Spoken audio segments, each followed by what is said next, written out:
আমার ভালোবাসায় সব কিছু ত্যাগ করতে রাজি আছে কিনা আমি বারবার পরীক্ষা করেছি। সকল পরীক্ষায় আমার ইব্রাহিম আমার কাছে শতভাগ পরীক্ষায় 100 নম্বর পাইয়া ইব্রাহিম পাস করেছে।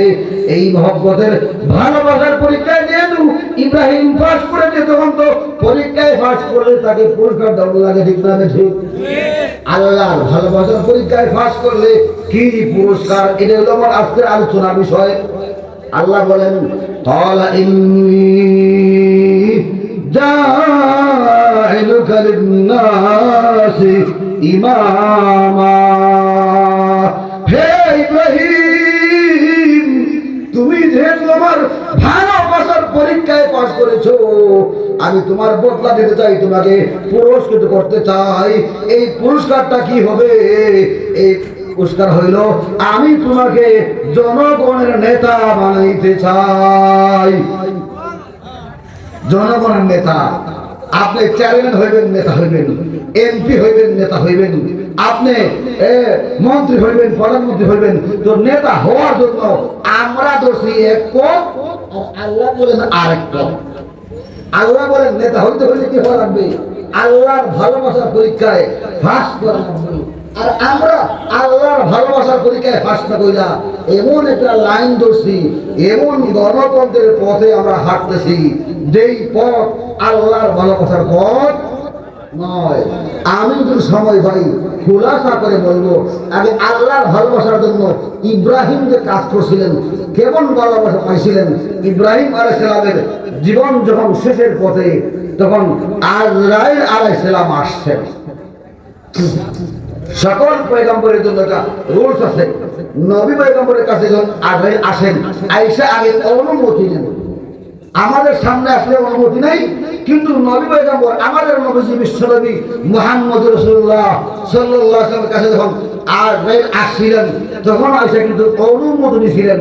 মা আয়েশা সিদ্দিকা রাদিয়াল্লাহু আনহা বলেন যে মাতান নবী সাল্লাল্লাহু আলাইহি ওয়াসাল্লাম আলা হাকিনাতি ওয়া যাকিনাতি, আমার কোলে নবীজি যখন ছিলেন, তখন নবীজি হঠাৎ করে বলেছিলেন যে আর রফিকাল আলা, আর রফিকাল আলা, যে আমি আমার আল্লাহর সাথে মিলতে চাই। তখনই বুঝেছি আজরাইল আয়েশা কষ্ট করছে, থাকতে চান না যাইতে চান। তখন আল্লাহ রাসূল বলেছেন আমি যাইতে চাই, যাইতে চাই।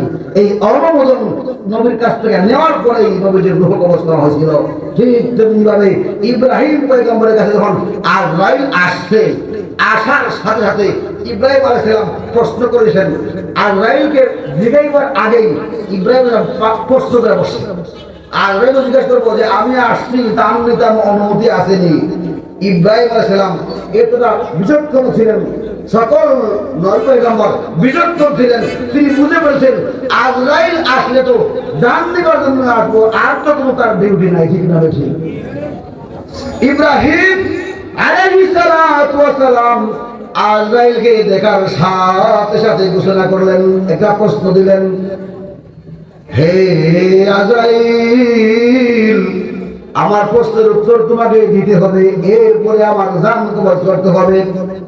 হাল রাআইতা খালিলান ইয়াকবিযু রূহা খালিলিহি, তুমি তোমার আল্লাহকে বলো, আল্লাহকে তোমাকে খলিল বানাইছে, আমাকে বন্ধু বানাইছে।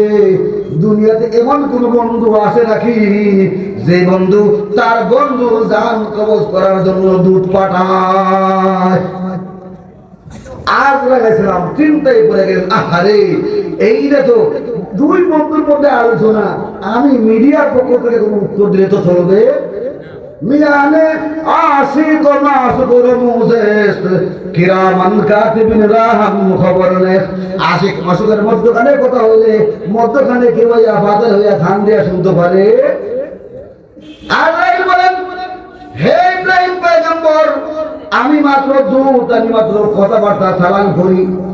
আপনি এমন একটা কঠিন প্রশ্ন করেছেন, এই কঠিন প্রশ্নের জবাব দেওয়ার মতো ক্ষমতা আমার কাছে নাই, তবে আমার এইটুকু সাধ্য আছে। আপনি যে প্রশ্ন করেছেন এই প্রশ্ন মূলত আমাকে উদ্দেশ্য করে নয়, বরং প্রশ্নটা আল্লাহকে আপনি করেছেন। কারণ আমি আপনার খালিল নই, আপনার খালিল আপনার বন্ধু হলেন স্বয়ং রব্বুল আলামিন। আমি আসমানে যাইতে পারি, আল্লাহর কাছে গিয়া আমি আল্লাহকে প্রশ্ন করব। আপনার খলিল ইব্রাহিম আমাকে প্রশ্ন করেছে, আপনি যেহেতু ইব্রাহিমকে খলিল বানাইছেন, বন্ধু বানাইছেন, বন্ধু হইয়া কেমনে বন্ধুর জান কবজ করার জন্য দূত পাঠাইছে। বলে না সুবহানাল্লাহ। আল্লাহ সাথে সাথে আল্লাহ দরবারে হাজরা দেওয়ার জন্য চলে গেলেন, গিয়ে আল্লাহকে বললেন, ইয়া রাব্বুল আলামিন, আপনি আমাকে এমন একজন বান্দার কাছে পাঠাইলেন, ইনি আমাকে এমন একটা প্রশ্ন করেছে যে প্রশ্নের উত্তর আমার কাছে নাই। বলে কি প্রশ্ন করেছে? তিনি আমাকে প্রশ্ন করেছে, হাল রাআইতা খালিলান ইয়াকযুরু খালিলিহি, তুমি কি এমন কোন বন্ধু দেখেছো যে বন্ধু তার জান কবজ করার জন্য দূত পাঠায়া দেয়? হে ইব্রাহিম পয়গম্বর, আল্লাহর পক্ষ থেকে আল্লাহ পাঠাইছেন, আল্লাহ জানাই দিয়েছেন, তুমি কি এমন কোন বন্ধু দেখেছো যে বন্ধু তার বন্ধুর সাথে সাক্ষাৎ করাকে অপছন্দ করে? সুবহানাল্লাহ। বড়